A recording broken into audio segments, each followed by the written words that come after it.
یہ وقت ہوگا کب؟ افطار سے لے کر سحری ختم ہونے تک۔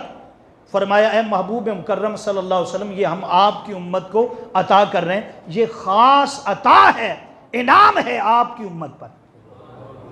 تو جیسے میں نے شروع میں کہا کہ آگے کیا ہے؟ آگے ہے کہ من قبلکم لعلکم تتقون۔ ہر چیز کی کوئی غرض ہوتی ہے، غایت ہوتی ہے، کیا ہوتی ہے؟ وجہ ہوتی ہے۔ اب جیسے میں نے کہا کہ کیوں وہ بھوکا رکھتا ہے، کیوں یہ ٹائم ٹیبل بنا دیا کہ یہ افطار ہے، یہ سحر ہے؟ فرمایا یہاں سے یہاں سے لے کر یہاں تک کچھ نہیں کھانا۔ کیا چاہتا ہے اللہ تعالیٰ؟ بولو ذرا، میں نے کیا کہا؟ کیا چاہتا ہے اللہ تعالیٰ؟ اس کا جواب بھی اللہ پاک نے قرآن پاک میں، لعلکم، کیا بھائی کہنا ذرا، لعلکم تتقون۔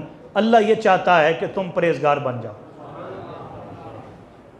اللہ کی مرضی کیا ہے؟ وہ تمہیں نیک بنانا چاہتا۔